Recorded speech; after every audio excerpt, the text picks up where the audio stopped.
Abujafo, you see petition now. Nkofobi say on per se they want to send to parliament to remove President John Dramani Mahama. It is dead on arrival. I was young, a higher Ghana and TV. Your best say, we best subscribe to the channel for my doing chair about comment section. Yami Shrine now. Abujafo, you back higher. Nkofobi and answer some a certain group be omudi petition. I call parliament say, omu per se. They want to impeach President John Dramani Mahama because Niamana all year. No, actually say he does not believe in the democracy now we enjoy in this country. Bakuni say removal of the Chief Justice. You see, John Dramani Mahama efasu the Chief Justice no enye ade papa. Na sisiana yekasa no MPP in parliament no omuni anusa because the NDC has a majority in parliament. It will be bia be kohonum bia no the MPP a bedi say MPP better defend those things. It will be bia be ko parliament bia no a be ride fast.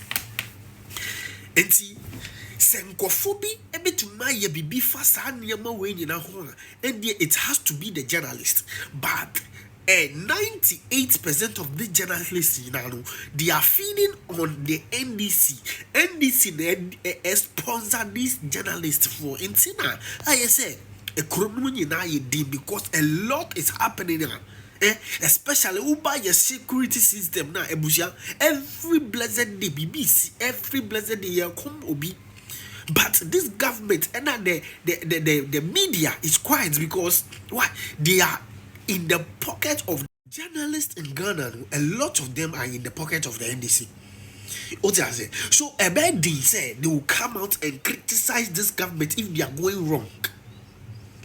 The journalists in Ghana have been unfair to the NPP government.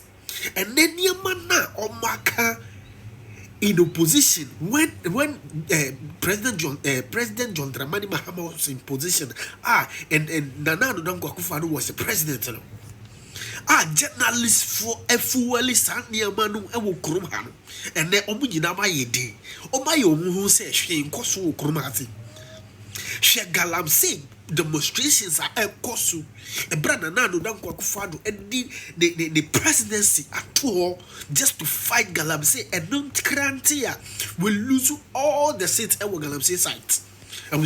But today uko River Cobra and they say Milo cry.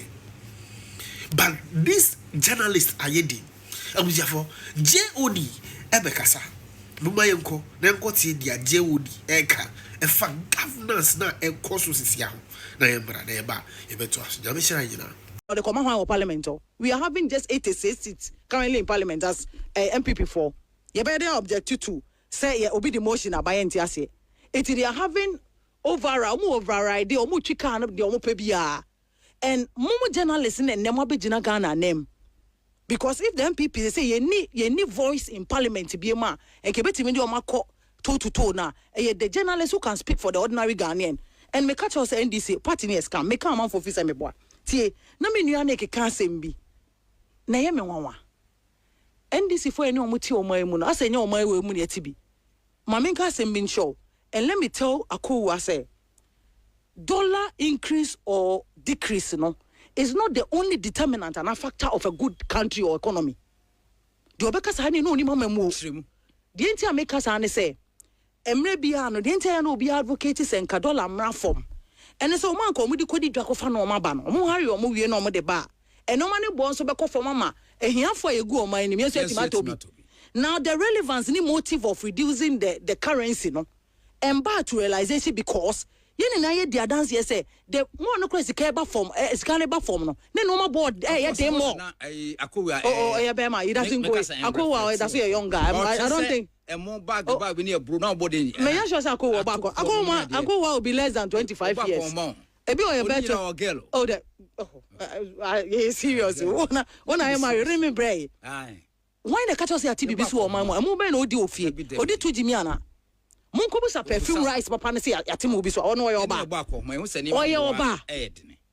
Why na ka tell ne say odada opa me yenko street ne so ne ka che obi ase and the light bill omo buy the number of times omatum for one bi omatum 17%.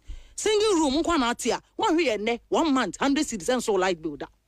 Ukwa adwuma ukwa wadundum no ma ukwa waba. He was talking about say the taxes abeto oman so oman e journalism bia me ka mo na mo MPP for no. Se mo boy nya se mo nka bi ma ye o mo ka no kure wo ma 2017 agofo ado beba power oba ye no taxes ani impose wo mo so do so to the extent say or abolish 17 and already see 4 making it 21 me boa kasa me boa yes most of them were 17.5 VAT rate 17.5 na Ghana for no emi say do time bia na nipa ho na afo no muntia sene se yakofa president awadi bia o say ba ko bi be ka chese wadi 10 years nti uno oyire ware udi ne bone na oni wuja na okọ oba ukoye homework na oba uno oyire ne betra fe na obesua say homework ni say na me beye no oba ya now they are too into practice because of oba na otana. He has been president before or will be papa bi yanko ayedada and we told people they don't want to listen. He was talking about comparing MPP to NDC and look at them in Coco 4 time omo ba ide no ma ya Ashanti region no ma ye omo kan che that's almost come back all this time me omo pa me yanko de omo pa me enko ma factories obesi na onye omo gu no ye ka nation building na no ma e di bu oman e ma oman koso a de no ma be ya am oman. He was talking about Ashanti region NDC mini na ne free Ashanti memo a akowa mini ne free a se fanfare na omo ye no ye kaje tia market NDC na me say o say ketia market kwase ne be complete in 2018 o meant me go complete one project the whole Ashanti region because we did a lot of other projects and we can mention some to you in the space of 8 years. The 2 hospitals they started o meant me we ba akokora 2 pe be quiet ne o meant me they kofo mpoja ye hwe kofo be president from 2000 to 2009 ne project o ye when we Ashanti memo o meant me we ba akokora no project what hell to NDC o mo na me come asemi most of them Ashanti region yankwa STEM school we some say Ashanti region kwa and offenso MP ne ka say no dey mo the STEM but Ashanti region mo ntimi an complete do na I say yeah complete STEM school to say boy ya complete but some tree ya complete yeah be no ga o say mo si be 10 and complete the whole Ghana are you sure MC or oh no offenso no mo dey o see away ko here abomosu no ma qualify for NSMK no National Maths and Science School. Akufo-Addo started from scratch. Yes. Ashanti region here, but some go and check. Go and check. It is there. Otuo Srebo, Jabin. Kumasi Las Vegas. Koshewo. It is there. Sometimes, so data center ne say go no. Baby, Minerals Commission side or Messi no. Now ko judges quarters na wo de nyame ho no. What's a building for broche de na woni na. Akufa na sima judges no. Broche de nyina. Do what to say what broche de nyina. And they be ya na me yase journalist no. Mutimi mind this for ni twam to say. They are meba. Platform. O ma be no. Eno ti na wo ye, una wo ye intermediary a wo gina nipa na o mutie ya name. Omo ade o ma be na Ashanti o mo nka. O mo nka na ye ntie akwaya ye papa wa Ashanti mamu ni na. Ye ne aba ye. Ashanti region kwan papa pa nya. Mini mu ni me pre kwan a. Ho am na ye. Apremia ma hima. Yes, so ni mo. Apre. Job. Last year November. Apre. So ni mo. Aye. It is a oba na enfie oye aban. Odi enfie nwotwe. Odi enfie nwotwe ebesi one market. Wentimi an complete. It mo se yantonyo mo framo. Na Kumasi ane ye problem nko ane market anase den. Yes mo. Mo ba ye, mo bedum kania to the sense as of market woman no munyuma gui. You are talking about dollar. Now who dollar na wo form na say nipa no kofa na maba ni na ma say obaka kofa dollar no. Maybe so obaka kofa. The issue is that Ghana for na ye charitable do 8 years na ho from no mapia obi ama na ba. Omo ba ye adi papa be no ma ya ama Ghana for. Akọ waje ye wo nenam left and right. Afenaga for the first time in Ghana me see so much say obi ayi single digit number when even the fourth choice. Fourth choice when you be computer placement system no there starting here problems about no and they say administrative errors. Why ya bounce when you 81 sir when even first 2 schools. Prove me wrong. First 2 schools 8 ones. Ebeni ho. On my year to the extent say you know, omo dey be go private school so by 4. Na ma me no person e back private school and go choose government schools no. For the first time in Ghana, the number of people who go day school, any boarding school, are they not a joke? For the first time, they be in some crown, baby, we friend a what? Timame for the baby to boarding house. Almost person almost say at the NT. For the first time in Ghana, these students and the boarding students are placed on Omoya pay. Mamin kite here from the crowd. Now, my mount to us for her. Cause your platforms were new. And Chebe be phone lines to share line and so. 0246 677 566 and no any 0502 667 711 0502 667 711 and check near B line or Eddie amount. You go so I tell you. Na Eddie, the Empesa Minion Makoa and the Moboy and say, Yawa power no more case or more no maybe Beku for more proposals. On fanu fancy the on family galam saying in yai. Says her proposal, net da umubuku mutesemidi, medai more. Omuba, what is stopping them from opening it and using it? Ebusia TMO. The entire party, Omoya da for Omoya mi hupane say. They got proposals, almost a bon Akufado, or no quan galam say no. Omoko draw ya draw galam say yes, the Akufado and him too. Okay. Omun and him torso. So nay. They propose a lot of things to us. But Nana does Satan also Yabuya say, or then the president's in a Toso. My dear, why are we in opposition right now? Why are we in opposition right now? In fact, Okansa Assembly in 2020, me say, from there, every mining site, Ghana, constituency, we lost. You lose it from there. Most of my saying this if I could now also mobile on my year. It's in a human and yet my bed, almost so much you want to me, on one egg, I'm say. A patron, young fat drone and numb the whole Ghana. Who say it was at be, or be ye. Oh, more, it's what I say. Not as I don't know. A year for one conclusion, I don't call that dea.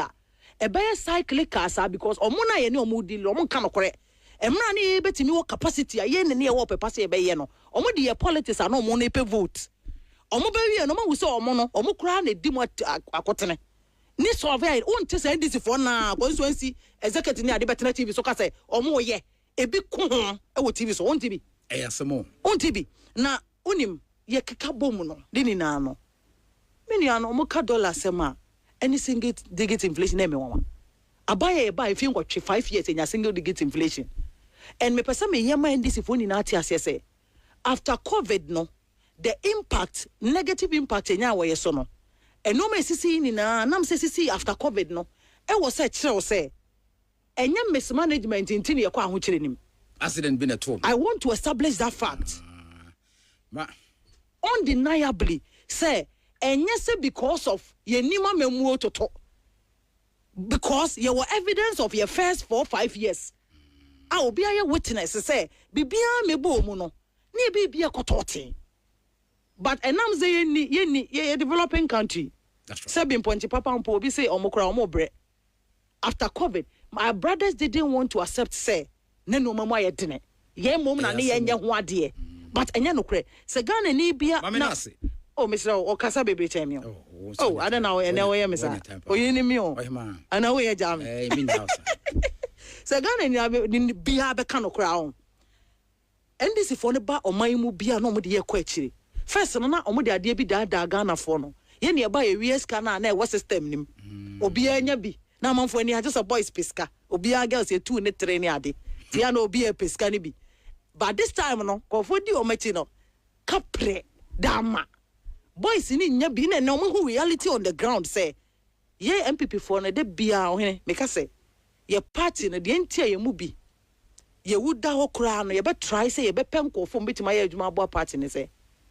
Ade bia political party we say we seek it to do ne say wo hwe say hia ni ho be hare no oni bia ho be hare no enyanka ho be hare o manya za na te ye ba o man mu a ye ni bi developing countries na do so nti aban hyehyeye ene ne no mani bebre no we say favor sankofo no na wo ba ye 10 months ni da bia busa bibia o si o dollar na ba fom mimi tu